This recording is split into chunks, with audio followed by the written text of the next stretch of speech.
Hi friends, welcome to Invest IQ Hub. Friends, இந்த video நம்ம பார்க்க போகிறது வரும் திங்கட்கிழமைக்கான நிஃப்டியோட மூவ்மெண்ட் எப்படி இருக்குன்னு இந்த வீடியோவில் பார்க்க போகிறோம். வீடியோவை ஸ்கிப் பண்ணாமல் பாருங்கள். கடைசியாக நம்ம வீடியோ உங்களுக்கு பிடிச்சிருந்ததுன்னா லைக் பட்டனை தட்டி ஒரு லைக் போடுங்க. அதே நேரத்தில் சப்ஸ்கிரைபும் பண்ணிவிடுங்க. ஃப்ரெண்ட்ஸ், நம்ம நாளைக்கான மூவ்மெண்ட் எப்படி இருக்குன்னு பார்க்கறதுக்கு முன்னாடி வெள்ளிக்கிழமை நிஃப்டியில் என்ன மூவ்மெண்ட் நடந்திருக்குன்னு ஃபஸ்ட்டு பார்த்துக்கலாம். ஆக்சுவலாக பார்த்தீங்கன்னா தேர்ஸ்டேவோட க்ளோஸ் பார்த்தீங்கன்னா 25,496 நிஃப்டி க்ளோஸ் ஆச்சு. ஃப்ரைடே மார்க்கெட் ஓப்பன் ஆனதே பார்த்தீங்கன்னா ஒரு ஃப்ளாட்டான கேப் டவுன் ஓப்பனிங் தான். அதாவது 25,459 மேக்ஸிமம் ஹை போனது பார்த்தீங்கன்னா 25,476, லோ பார்த்தீங்கன்னா 25,141. கடைசியாக நிஃப்டி முடிஞ்சது பார்த்தீங்கன்னா 25,178 நிஃப்டி க்ளோஸ் ஆச்சு. அதாவது கிட்டத்தட்ட ஒரு 317 பாயிண்ட் வந்து ஒரு நெகட்டிவான க்ளோஸ் கொடுத்து தான் முடிஞ்சிருக்கு.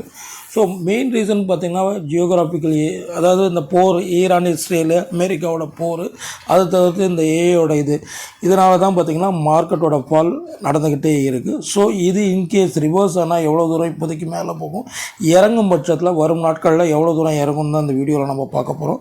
ஸோ வீடியோவை ஸ்கிப் பண்ணாமல் பாருங்கள். புதுசாக நம்ம சேனலில் பார்க்குறவங்க கண்டிப்பாக சப்ஸ்கிரைப் பண்ணிவிட்டு பாருங்கள். அது தவிர்த்து நான் போட்ட ஏடிஆர் வீடியோஸை பார்த்துட்டு பார்க்கும் பட்சத்தில் இந்த வீடியோ உங்களுக்கு கிளியர் கட்டாக புரியும் ஃப்ரெண்ட்ஸ். ஓகே ஃப்ரெண்ட்ஸ், இப்போ நம்ம ஃபஸ்ட்டு நிஃப்டிக்கான ரெசிஸ்டன்ட் என்னென்னு பார்க்கலாம். ஸோ நிஃப்டி பொறுத்த வரைக்கும் பார்த்தீங்கன்னா ஃப்ரைடே பார்த்தீங்கன்னா கிட்டத்தட்ட 350 பாயிண்ட் கிட்டத்தட்ட இறங்கி இருந்தது. பட் முடியும் போது பார்த்தீங்கன்னா கிட்டத்தட்ட 317 பாயிண்டில் நெகட்டிவ் க்ளோஸ் கொடுத்து முடிஞ்சிருக்கு. ஸோ இன்னும் இது இன்கேஸ் மார்க்கெட் குளோபலாக பார்த்திங்கன்னா ஒரு பாசிட்டிவ் க்ளோஸ் கொடுத்து தான் முடிஞ்சிருக்கு. அதாவது கிஃப்ட் நிஃப்டியை பொறுத்த வரைக்கும் இன்கேஸ் அதே மாதிரி மண்டே ஒரு ஃப்ளாட்டான கேப்பை ஓப்பன் கொடுத்தாலும் இதற்கான ரெசிஸ்டன்ட் இப்போதைக்கு எங்கே இருக்குன்னு பார்த்திங்கன்னா இந்த ஏரியா, இந்த கேண்டலோட அப்பர் எண்டு, அதாவது 25,320 லெவல் தான் நம்மளுக்கு இப்போதைக்கு இனிஷியல் ரெசிஸ்டண்ட்டாக ஆக்ட் ஆகும். இந்த ஏரியா ரெசிஸ்டண்ட்டாக ஆக்ட் ஆகும். இன்கேஸ் இந்த ரெசிஸ்டண்ட்டை பிரேக் ஆச்சுன்னா நம்மளுக்கு எவ்வளோ தூரம் போகும்னு பார்த்திங்கன்னா இன்கேஸ் இதை பிரேக் ஆச்சுன்னா நம்ம இங்கே ஒரு ட்ரெண்ட் லைன் வரைஞ்சிருக்கோம். இந்த ட்ரெண்ட் லைனை எது மீட் அவுட் பண்ணதோ நம்மளுக்கு அது செகண்ட் ரெசிஸ்டண்ட்டாக ஆக்ட் ஆகும்.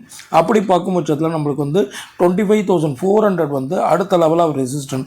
ஸோ இந்த லெவலில் ஸ்ட்ராங்காக பிரேக் அவுட் கொடுக்கும் பட்சத்தில் தான் ஃபர்தராக பார்த்திங்கன்னா நிஃப்டிக்கான அடுத்த மூவ் நம்மளுக்கு பார்க்க முடியும். அது வரைக்கும் பார்த்திங்கன்னா செல் அண்ட் ரைஸ் மார்க்கெட் மேலே ஏறும் பட்சத்தில் நம்ம எக்ஸாக்டான ரெசிஸ்டண்ட்டில் புட்டோ செல்லோ பண்ணும் பட்சத்தில் ஒரு நல்ல ஒரு ப்ராஃபிட்டபிள் ட்ரேட் நிஃப்டியை பொறுத்த வரைக்கும் பார்க்கலாம் ஃப்ரெண்ட்ஸ். ஸோ நாளைக்கு டேட் என்னென்னு பார்த்தீங்கன்னா 2ஆம் தேதி 2/3/26. ஸோ நாளைக்கான நிஃப்டிக்கான ரெசிஸ்டன்ட் நம்ம பார்க்கும் பட்சத்தில் ரெசிஸ்டன்ட் 1 பார்த்திங்கன்னா 25,320 ஆக்ட் ஆகும். அதே நேரத்தில் இதை பிரேக் ஆச்சுன்னா 25,400 லெவல் வரைக்கும் இப்போதைக்கு அப்சைடுக்கான சான்சஸ் இருக்குது. நான் ஆல்ரெடி சொன்ன மாதிரி தான் இந்த லெவலில் பிரேக் ஆகும் பட்சத்தில் தான் நம்மளுக்கு ஃபர்தர் அப்சைடுக்கான சான்சஸ் நிஃப்டியை பொறுத்த வரைக்கும் எதிர்பார்க்கலாம். ஸோ நம்ம வரதிருக்க ட்ரெண்ட் லைன் அது மாதிரி தான் காட்டுது. ஸோ அதே மாதிரி தான் ஃபர்தராக ஆக்ட் ஆகிறதுக்கான சான்சஸும் அதிகபட்சமாக தென்படுது ஃப்ரெண்ட்ஸ். ஓகேங்களா? ஸோ இப்போ ரெசிஸ்ட் என்னென்னு பார்த்தாச்சு.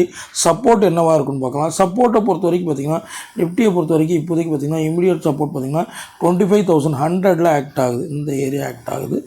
இதையும் பிரேக் ஆச்சுன்னா நம்மளுக்கு மார்க்கெட் 25,000 சென்டிமெண்டல் ஃபிகர், அது 25,000 அந்த ஃபிகர் ஒரு ஸ்ட்ராங்கான சப்போர்ட்டாக வரும் நாட்களில் ஆக்ட் ஆகும். இன்கேஸ் அதையும் பிரேக் ஆச்சுன்னா ஃபர்தராக ஃபால் ஆகிறதுக்கான சான்சஸ் அதிகமாக இருக்குது.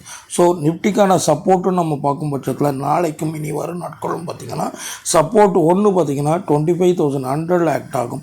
நேற்றோட லோ பார்த்திங்கன்னா 25,141. இன்கேஸ் அதை பிரேக் ஆகுச்சுன்னா 100 லெவல் இப்போதைக்கு க்ரூஷியல் சப்போர்ட் 1 ஆக்ட் ஆகும். அதே நேரத்தில் இதை பிரேக் ஆச்சுன்னா நம்மளுக்கு 25,000 க்ரூஷியல் லெவல் ஆஃப் சப்போர்ட்டு தாங்கி பிடிக்கிறதுக்கு சான்சஸ் இருக்குது. இதையும் உடைக்கும் பட்சத்தில் நம்ம ஃபர்தர் டவுன்ஃபாலை நிஃப்டியை பொறுத்த வரைக்கும் நம்ம எதிர்பார்க்கலாம் ஃப்ரெண்ட்ஸ். ஸோ மார்க்கெட் இப்போ க்ளோஸ் ஆகிருக்கிறது பார்த்திங்கன்னா 25,178 க்ளோஸ் ஆகிருக்கு. ஸோ நீங்கள் நாளைக்கு பார்க்க வேண்டிய முக்கியமான இடம் பார்த்திங்கன்னா ரெசிஸ்டன்ட் பாயிண்ட் ஆஃப் வியூவில் 25,320 க்ரூஷுவலாக இருக்கும். அதே நேரத்தில் சப்போர்ட் பாயிண்ட் ஆஃப் வியூவில் 25,100 க்ரூஷுவலாக இருக்கும். ஸோ ஆல்ரெடி நான் சொல்லிட்டேன், கிஃப்ட் நிஃப்டி ஒரு பாசிட்டிவான க்ளோஸ் கொடுத்து முடிஞ்சிருக்கிறதுனால அதே வேகத்தில் நாளைக்கு மார்க்கெட் ஓப்பன் ஆச்சுன்னா நீங்கள் பார்க்க வேண்டிய முக்கியமான லெவல் பார்த்திங்கன்னா 25,320. ஸோ இதை பிரேக் ஆகலைன்னா மார்க்கெட் திருப்பியும் அங்கேருந்து கீழே இறங்கிறதுக்கு தான் அதிக வாய்ப்பு இருக்குது. ஸோ அதுக்கேற்ற மாதிரி உங்களோட ட்ரேடிங்கை நாளைக்கு எடுத்துக்கோங்க ஃப்ரெண்ட்ஸ். தேங்க்யூ.